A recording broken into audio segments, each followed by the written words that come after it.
একটা গুঞ্জন উঠলে ভারতীয় গণমাধ্যমে এই খবরটা এসেছে, বাংলাদেশ এটা নিয়ে বেশ চর্চিত হয়েছে, যে চাঁদা দিয়ে কথা বলতে হচ্ছে, ওবায়দুল কাদের চাঁদা নিচ্ছেন শেখ হাসিনার সাথে কথা বলিয়ে দেওয়ার জন্য। এরকম কি কিছু আসলে সত্যতা আছে? শুনেন, এই সবকিছু না জানলেও কিছু কিছু জানি দলের ব্যাপার। এবং আপনি যদি যে কথাটি বললেন, এটা আপনি ওই ফেসবুক থেকে বলছেন, না না, এটা কোনো ভারতীয় ভেরিফাইড। গণমাধ্যমে আসছে, এটা আমি আমি বের একটা করে কথা দিতে বলি, পারি। আপনার কোনো ভেরিফাইড কোনো সোর্স নাই, আপনি তাকে চ্যালেঞ্জ করে দেখেন। হুম। ভারতে একটা ব্যাপারে আমি খেয়াল করেছি গণমাধ্যমগুলোর দিকে তাকিয়ে, যে তারা সরকারে থাকুক বিরোধী দল থাকুক, কিছু স্পেসিফিক অনলাইন মিডিয়া কিংবা টিভি স্টেশন কিংবা প্রিন্ট মিডিয়া, তারা সেই দলকে সমর্থন করে। এটা একটা আমার কাছে অন্যরকম লেগেছে বাংলাদেশের আর তুলনায়। বাকি বাকি মিডিয়াগুলোকে আওয়ামী লীগকে সমর্থন করে।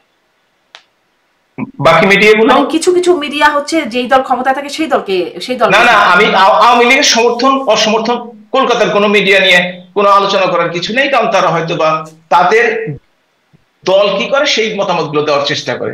তারা কি যখন মনোনয়ন নেবার সময় তখন তো চাঁদা বলে না, মনোনয়ন একটা বাণিজ্য, সেটি আপনাদের এই শীর্ষ নেতারা যারা আসলে মনোনয়ন দেবার জায়গা থাকতেন তারা করতেন। তো তাই ভাবছিলাম যে টেলিগ্রাম গ্রুপে আমি কথা বলতেও সেরকম আমি একটা। আমি আমি সে সময় শুনেছি, সে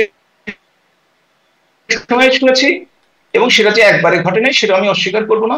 তবে ব্যক্তিগতভাবে আমি 2বার এমপি ছিলাম, আমার কাছে কেউ কিছু কখনো চাইতে আসেনি।